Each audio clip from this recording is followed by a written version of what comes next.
So Bruce, part of my job is to obviously make houses sing and people fall in love with their spaces, but it's obviously very different when you go to purchase an investment property. So what should people look out for? Look, it is very different. When you're buying a home, it is about an emotional need. You're going to live there. You need to want to see yourself there.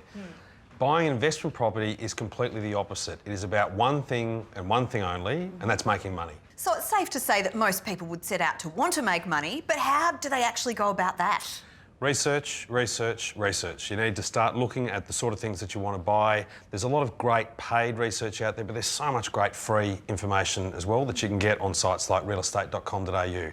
So Bruce, you've got buckets of experience when it comes to this sort of thing. So give us a couple of little inside tips and tricks. I guess the number one thing that becomes really important when you're doing investment property is to understand that land appreciates, buildings depreciate.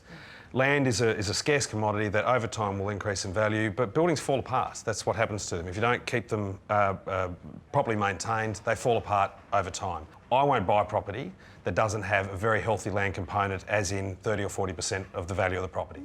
So Bruce, when it comes to finances, how do you know how much you're going to need and how do you structure that?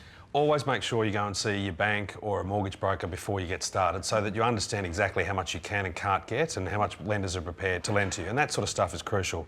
Also making sure that you structure the loan properly. Make sure you've got a good accountant, one who knows about investment property and what can and can't be claimed, because there are some great ways of claiming deductions, great things you can claim deductions on that can work well to help make sure that this is a financial success for you.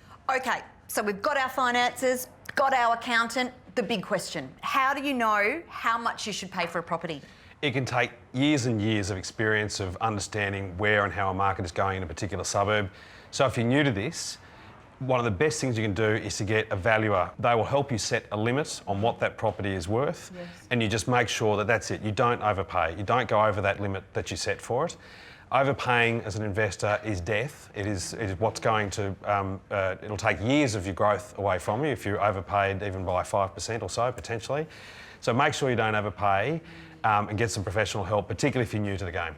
So getting rid of the emotion is the key. Absolutely. So, Bruce, thank you for your advice. I'm off to start my own empire now. I'm glad you came.